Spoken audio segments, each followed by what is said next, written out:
Hi, folks. Here we are. As we said, we're going to show you. This is what, to me, is what makes this pottery pop. As you see, she's painting, and I want her to explain this process because this is just this. If someone hasn't been around it, this is a pretty magical process, really. Well, I've stained these. Stains are just color mixed with water and no glass, no silica. Okay, glazes turn into glass at a high temperature because they have silica in them. And so you have to control where the glass goes. For instance, here's one of my little glazed trees that I think this color is yellow, but I lost the label off of it in the move from Colorado. That doesn't look very yellow. So, well, no, but I can see there's no cobalt carbonate or copper carbonate or red iron oxide in it. So that means out of all the glazes I have, that's got to be either yellow or cream color, and it's got a little bit of a yellowish tinge to it. But I put a Y on it because I think it's yellow.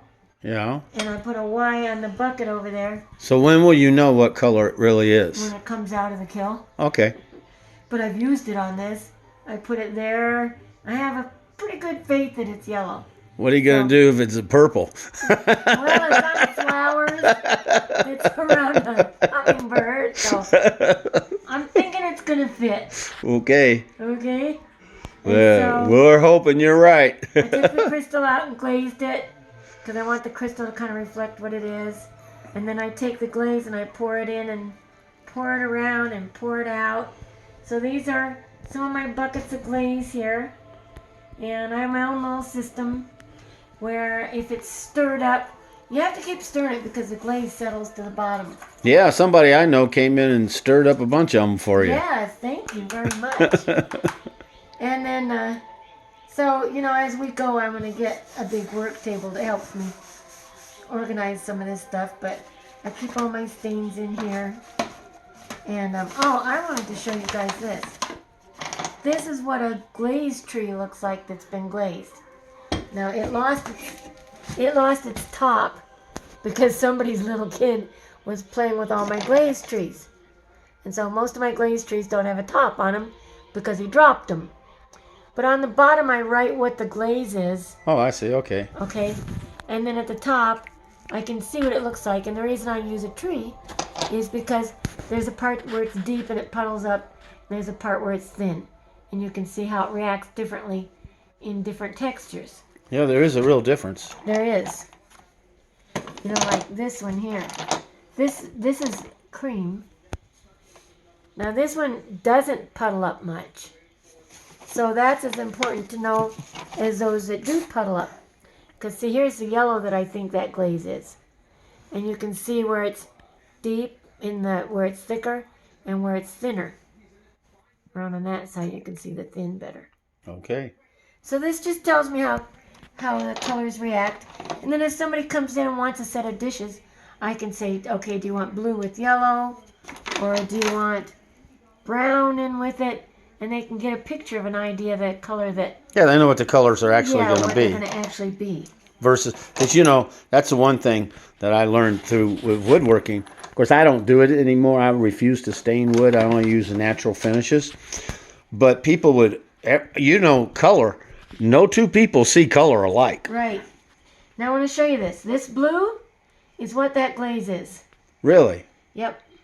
Well, that's going to be interesting. Yep. It's way different looking when you glaze it than when I take it out.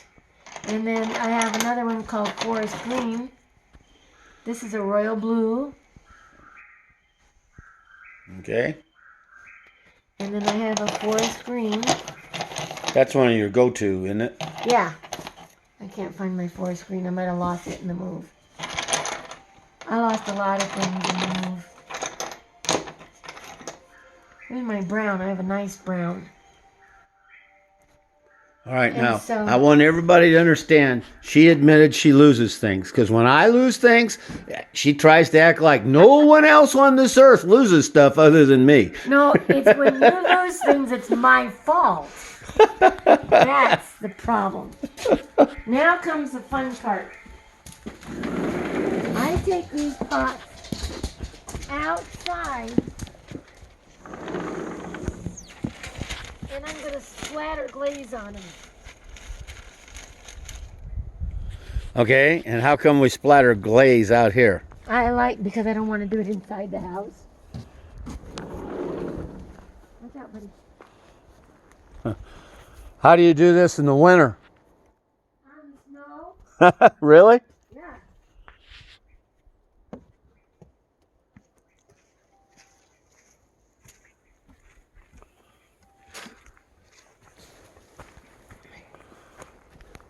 And I'm going to get about 3 colors.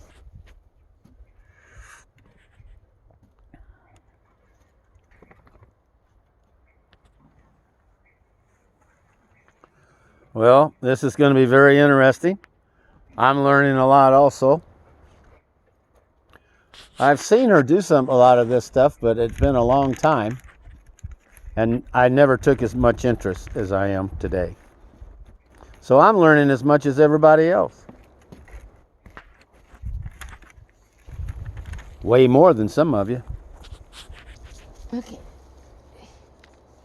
I gotta make sure not to contaminate them one with the other. This is a nice brown that I have. I'm gonna put it on him. Because if I get glaze where I don't want it, I can clean it. Okay, so stand back.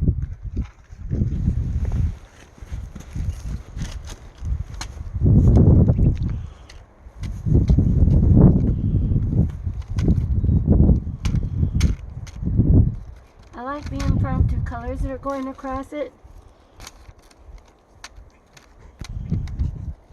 That's the brown.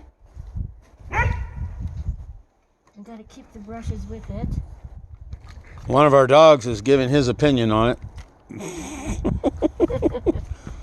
And he didn't seem to like it, Kori. I know. He just likes to be in charge. Yeah, he's just mad because he doesn't get to do it with his tail. I don't think he'd like that much. He can be such a nuisance. I'd enjoy watching.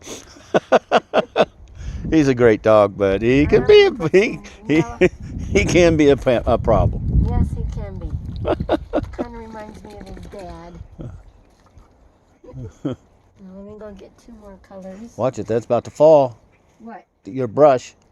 Oh, I know. I see it. No, Amy, go away. Go. Oh, boy, she went in to get a couple more brushes, and Amy was going to come lick the bowls. She was looking for food. And I want to put some dark green on it. Nice green.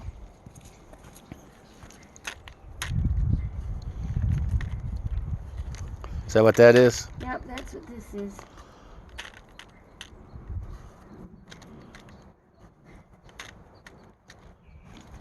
I like the splashes of color. It makes its own movement and artwork about it.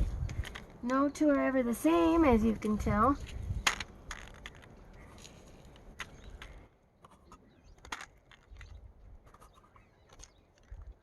Somebody says, oh, I want to set exactly like that. Okay, well, I'll use the colors. But you don't know what the end result's going to be. And if you stay too close, I end up wearing it. Yeah, I think those jeans are going to be a problem in the future. Well, if I keep going, they're going to walk into the laundry on their own.